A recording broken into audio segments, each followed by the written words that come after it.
Republicans warn Iran against nuclear deal with Obama.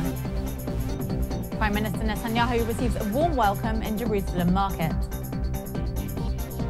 Jewish leader warns of economic catastrophe if Jews leave Europe. And treasure from Alexander the Great era found in Israel.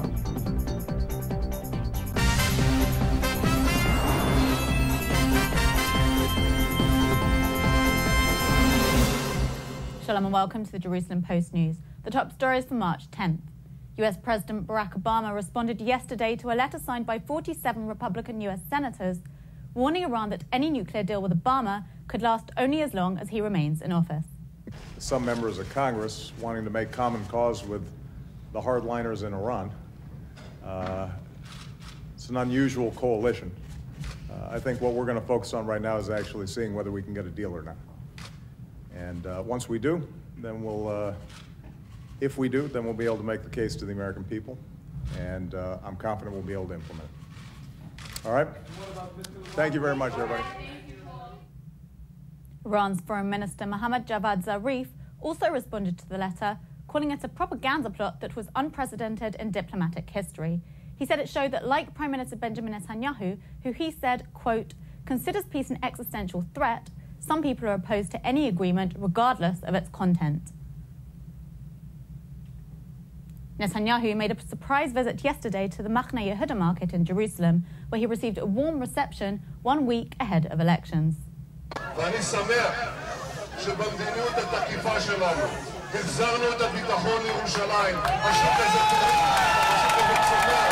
השוק הזה הפך להיות מוקד משיכה להמוני אזרחי ישראל שבאים הנה, כמו שאנחנו באים הנה, באהבה ובשמחה. ואני רוצה להגיד לכם, כדי שזה ימשיך להיות כך, אני והליכוד זקוקים לקולות שלכם. כי אם זה יהיה תלוי בלפיד, זה יהיה ציפי ובוז'י. ואם זה יהיה תלוי בקולות של הערבים, זה יהיה ציפי ובוז'י. זה יהיה ציפי ובוז'י. אם אתם רוצים את ציפי ובוז'י, לא בעיה. אבל אם אתם רוצים אותי, את הליכוד, ירושלים מאוחדת, ירושלים בטוחה, ירושלים משגשגת, בואו להצביע ליכוד.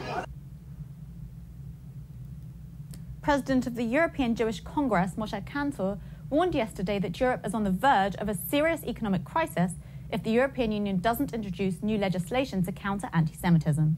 This minority is going to leave Europe, definitely, because this question is just now in every Jewish family in Europe, to leave or to stay. It's no other solution.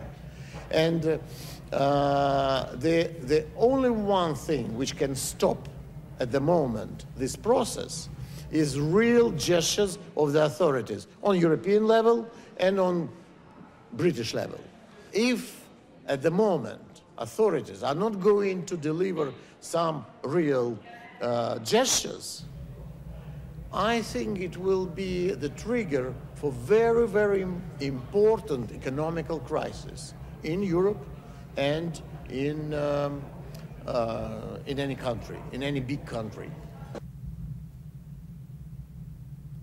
And cave explorers in northern Israel have uncovered a trove of coins and jewellery from the time of Alexander the Great that archaeologists believe was hidden by refugees during an ancient war.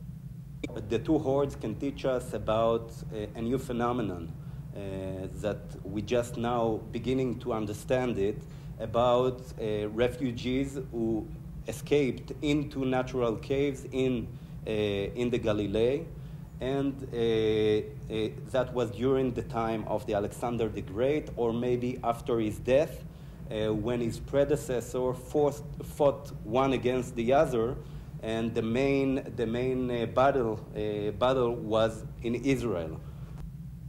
The Antiquities Authority said the discovery on the seabed in the ancient harbour in Caesarea National Park was the largest collection of gold coins yet discovered. And that's it for today. We'll be back tomorrow with more news from Israel. Until then, shalom from the Jerusalem Post studios.